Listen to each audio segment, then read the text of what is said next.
Good afternoon, Mindcrafters, and welcome back. I keep forgetting to say or ask, request to hit that subscribe button. I get so excited I kind of skip over all that stuff.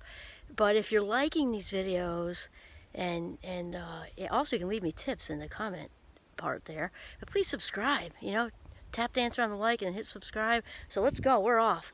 My name is Dr. Kimberly Quinn, and we are going to talk today about actually what the purpose of these videos is.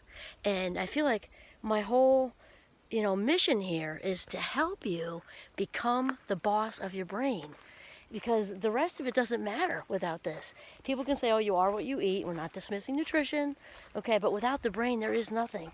Your relationships, work life, social life, service that you're doing for anyone else, none of it matters. Why? Because until we get a grip on our thoughts, we cannot be our best selves, which means we cannot live our best lives, which means we're not walking around fulfilled, at least not we're not maxing out on that. There is no way, because our thoughts literally dictate how we feel. And there are so many people walking around out there who just aren't getting that. And they're walking around allowing the thoughts to just be in charge. So again, we'll say this over, and then we're going to move into the value thing, because that's where we're going to go next.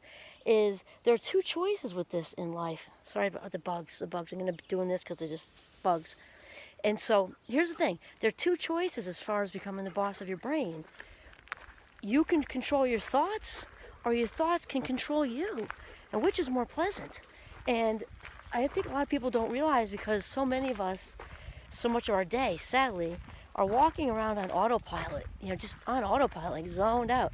And the thing with that too is that the only experiences that make it to long-term memory, which is the goal, right? Making memories, that's who we are, is all that, is what we are actually attenuating to. So when we're walking around out of it, in the zone, on autopilot, very little, if any, of that is making it into permanency, long-term memory. So that's the other thing that we need to pay attention to. And so, very important to realize how this works, because if we're thinking anxious and fearful thoughts, we're going to feel anxious and fearful. It's just how it is, and it can be real or not. The brain does not know the difference. And so this is also important to sort of be mindful of. Another word I really love, and mindfulness is certainly a lifestyle, is part of my life, a large part of my lifestyle actually. It's just so important to really get this, and to challenge these thoughts, because there are many put together grown-ups I know out there in the world, sort of not fact-checking. And so these monkey mind thoughts just chatter. I think of howler monkeys, because they're just loud and little and loud and zipping around. And when we don't fact check, we just kind of passively incorporate whatever that chatter is into our belief system eventually. But also we're just walking around not in a good mood, because we let all this stuff just go right through us. And that is just not how I want to live my life, for sure. We need to, if we want to live deliberately, it all starts with practicing thought control. And of course, what we practice, we inevitably get good at. True for anything, right? Playing the violin, skiing, one of my favorites, definitely one of my favorites. Learning Italian, robbing banks, whatever we practice, there goes Giovanni, hi puppy, we get better at. And people often, are not doing this. And so they walk around thinking that their thoughts are who they are, which is incorrect, and that their feelings are facts. And then this leads to the bigger problem, because so many people in this day and age are not listening to each other anymore. It's just their opinion is the truth and facts for all people, and that leads to that problem too. It's big, it's huge. And if we take it a step further, we also last time talked about how shame is just a destroyer, such a roadblock to living our most authentic life. And practicing thought control and learning to become the boss of your brain leads to being able to see your own value. Because think of that. And I like to call the unconscious the vault. I refer to the unconscious as the vault, because when we're walking around on autopilot, we could just be seeing something. We could literally be in the middle of some town or city and just on autopilot, noticing whatever, which pulls something out of the vault of which we're unaware, some old memory, some old something, who said what, whatever, and all of a sudden we're back in that place. We're back in that place, and we just allow it to happen. And meanwhile, very valuable life minutes are circling the drain. So that is the number one thing that we want to talk about right now. And also, when we have these thoughts, for me, the shame thing is so visceral. We talked about it. I actually feel it like my chest area. Some people, it's more the stomach. It can be both. It's so important to really question that. And I tell you, I've been doing work on myself for a very long time, and it's still occasionally I'll get like a wave of it, and I'm thinking, where's that coming from?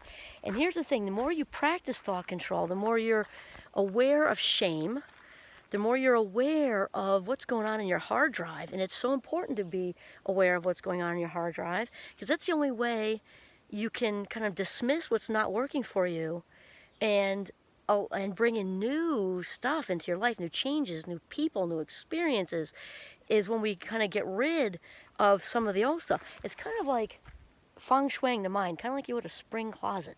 Get rid of all the stuff you have no more use for, which in our context is we don't have any use for what Aunt so-and-so used to say when she came over for Christmas or Hanukkah every year that wasn't nice. We got to clear out stuff we just have no more use for, which also includes our stories. We have stories about ourselves that we just keep and we identify with as being part of our identity that we just really may not have a use for anymore. And I know I don't mind sharing one. I've kind of been out there with the world anyway, and that's fine with me as long as it, I'm a vehicle of healing for people. I have no problem sharing it. So for years, directly due to my ADHD, because I still work on it constantly, or manage it, is that the best way to say it? Yeah. Manage my impulsive stuff, because it's in my wiring, so it's not going away. I just have to be aware. And in the earlier part of our marriage, which I shared on a TED Talk actually about a year and a half ago, which was loads of fun, very nice people, I shared about how the impulsivity thing manifested with impulse buying. When my husband and I were early on, it really just caused a lot of problems. And I realized way after the fact, because this is no longer true, worked on it, done, over, not a part of my storyline. It hasn't been for a decade and a half at least. And so I realized sort of recently that I was still, even though, so much healing had happened, over it, done, awareness, all that stuff, I was still hanging on to that story and all the negative stuff that I heard, especially from my dad, just shaming horrible things about, being defective, and why don't you grow up, and, your marriage is going to be all this just negative, bad, a litany of things that was wrong with me. And I don't need to hang on to that anymore. It's just so far over. And I'm actually very good with money now, and it's just not an issue. So that's just my example. I don't mind very vulnerably expressing that, because if it helps you, great. And if you're still working on something too, even if you're not kind of completely past it, because sometimes just like with my fast mind, I'm constantly managing it.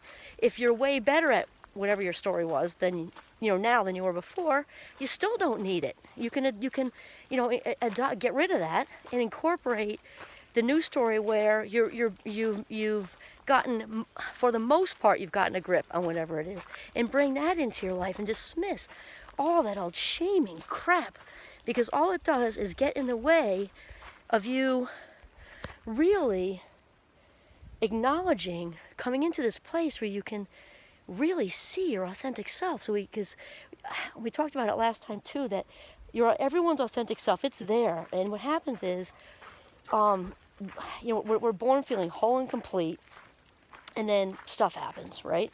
However, the authentic self is still there. And I think the more we're on autopilot, the more she slides into the back seat, but she's still there. And when we start to practice thought control, only allowing in, it doesn't mean dismissing the truth, just being clear there, okay? But really being on it with what we're allowing to be in the most precious organ that there is, and really managing that, only then can we really start to see our own value. And once we see our own value, let me just tell you, what a charge. Because, like we said also a couple times ago, wherever we are with that, with our value, we're putting it out there. You've heard that cliche, putting it out there. So basically, if someone is not feeling worthy, whether you're aware of it or not, you're leaking that out of your pores. Because and that is how people are going to treat you.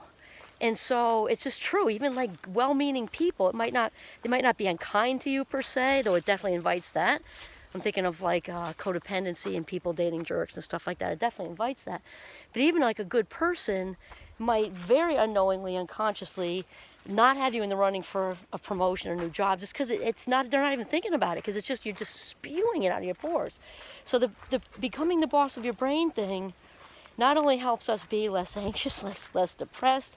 Those are obviously complicated situations, I'm saying that. However, there is nowhere to go but up with learning how to practice thought control and becoming the boss of your brain. It's the number one, because what goes in does generally not come out without some help. And so, especially if it's coming from the vault. So this is why it's very, very important to challenge the monkey chatter, thought chatter, and really do your own little archaeological dig on that to see where it's coming from. Because I can't say enough about the value thing. And what's also cool is once you're able to better see your own true value and your authentic self returns to power, you can then spread that love and positivity. It's just, it doesn't even take effort. That will ooze out of your pores too, because positivity attracts more positivity. It's true. You've heard the saying, misery loves company, right?